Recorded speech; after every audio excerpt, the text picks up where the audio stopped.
des armes assez sophistiquées, quoi. Donc le fait que la Russie n'était pas capable de livrer les commandes les plus importantes, les plus volumineuses, les plus onéreuses, qui étaient réclamées par l'armée algérienne, que l'armée algérienne voulait acheter, et ben ça a beaucoup pesé sur la programmation de la visite de Tebboune.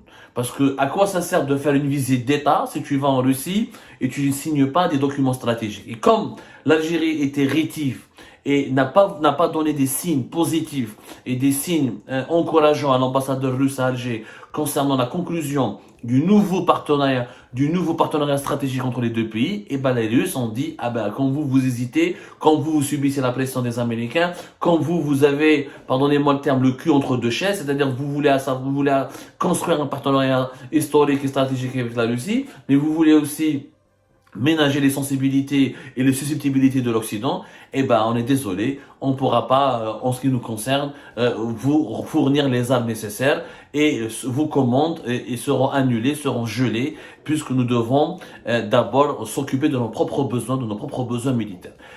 Bien sûr, j'ai pas la preuve que les Russes ont menti aux Algériens.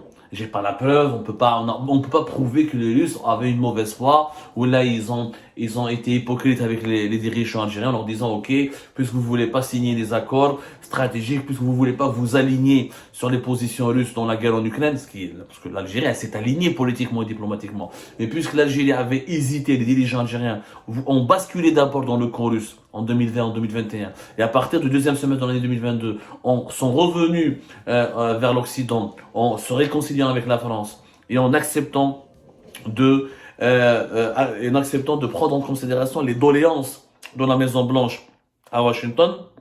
Ça a beaucoup découragé la Russie, et la Russie aussi a décidé donc certainement de revoir ses relations privilégiées avec l'Algérie. Et ben, ok, nous on est en guerre, vous voulez pas être à 100% de notre côté, et ben on pourra pas vous vendre des armes, on pourra pas vous livrer les commandes les plus importantes que vous attendiez, on préfère les donner d'abord à notre armée et s'occuper de nos propres besoins militaires. Ce qui peut se comprendre. La Russie est en guerre. Elle a essuyé beaucoup de défaites sur le front ukrainien, notamment entre l'été 2022 et la fin de l'année 2022. Là, il y a un retour en force sur le front ukrainien. Si vous suivez un petit peu l'actualité de cette guerre, les Russes arrivent à conquérir quelques villages du côté de Bakhmut, de Soledjar, Zaporizhzhia, etc. Les affrontements sont de plus en plus rudes. Les Russes ont redressé un petit peu la barre, alors qu'ils étaient énormément en recul depuis l'été et la fin de l'année 2022. Donc, il peut être compréhensible que la Russie d'aujourd'hui ne peut pas livrer à ses clients autant d'armes qu'avant, parce qu'elle est en guerre, et elle doit d'abord réserver ses armes à ses propres besoins de sécurité nationale, à ses propres capacités, au renforcement de ses propres capacités offensives. Ceci dit, on ne peut pas omettre que la Russie a changé d'attitude, et que sa déception vis-à-vis de l'Algérie, qui a refusé de rester intégralement dans son camp, eh ben, a certainement incité les Russes à geler les livraisons et les fournitures d'armes, et de promettre aux Algériens des fournitures, des livraisons d'armes pour l'année 2024, mais ça ne sera pas possible pour l'année 2023. Ce qui fait que l'Algérie est dans une situation très indélicate. Et c'est certainement ce qui a poussé, parce qu'en 2023, en baissant, alors qu'il était prévu de dépenser 23 milliards de dollars, on va se retrouver avec des dépenses de 18 milliards de dollars. Donc on a baissé quand même le budget de l'armée. Ça veut dire que l'armée va acheter moins d'armes. Donc ce qu'elle devait avoir comme arme ne pourra pas l'utiliser, ni le recevoir, ni le réceptionner, entre guillemets, durant l'année 2023. L'Algérie, donc, est dans une situation indélicate. Elle serait peut-être obligée de chercher d'autres fournisseurs. Sauf que le fonctionnement de l'armée algérienne est basé sur l'armement russe. 80% des armes utilisées par les soldats et par les militaires algériens proviennent de Russie. Et tu peux pas changer d'armes du jour au lendemain, et tu peux pas changer, parce que changer de fournisseur d'armes, c'est changer aussi de doctrine militaire. L'utilisation des armes russes oblige certainement à adopter une certaine tactique militaire. Changer de type d'armes et de fournisseur d'armes devrait impacter aussi tes tactiques militaires. Donc c'est pas du jour au lendemain que tu peux trouver un autre fournisseur. Et d'abord, rien ne garantit qu'un autre pays comme rien ne garantit que la France, que l'Italie, l'Allemagne ou les États-Unis voudront te vendre des armes.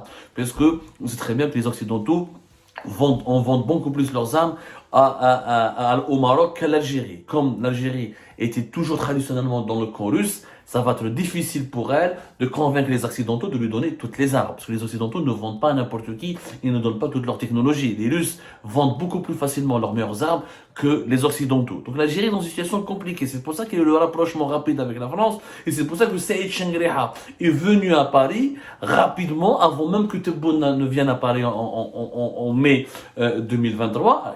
Tebboune voulait venir en mars, c'était pas possible en mars. Donc l'agenda proposé par l'Élysée en France, c'était de venir en mai.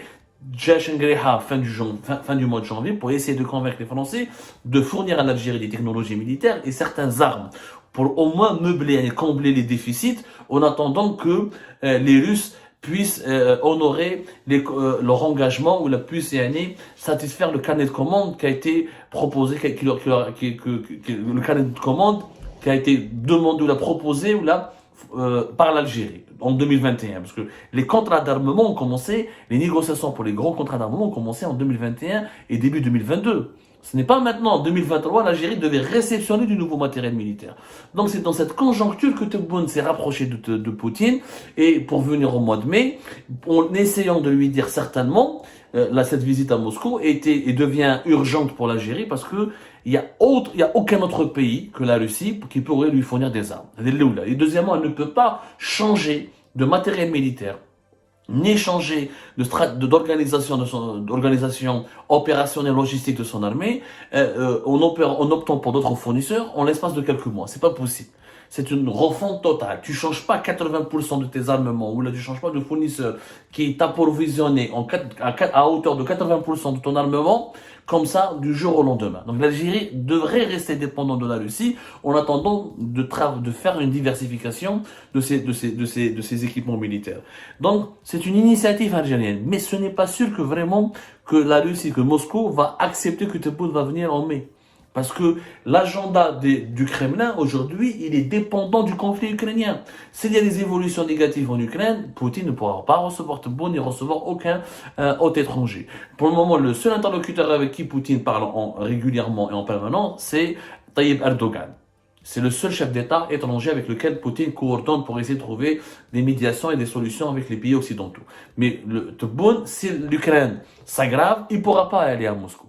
Donc c'est une proposition algérienne qui n'a pas été encore validée par Moscou. Et c'est pour ça qu'il n'y a pas de préparatifs, et aucune date précise n'a été encore arrêtée, et les préparatifs ne sont pas bouclés. C'est encore dans l'incertitude. L'Algérie aujourd'hui, elle est coincée, elle est vraiment coincée, elle n'arrive pas à trouver l'équilibre.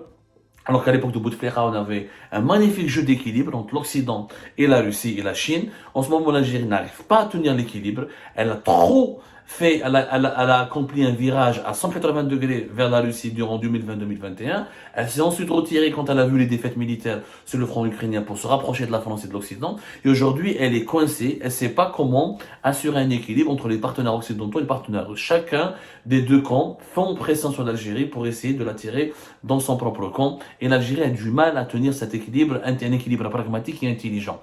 Et ce qui est d'ailleurs dangereux dans la conduite des affaires de l'État, parce que ça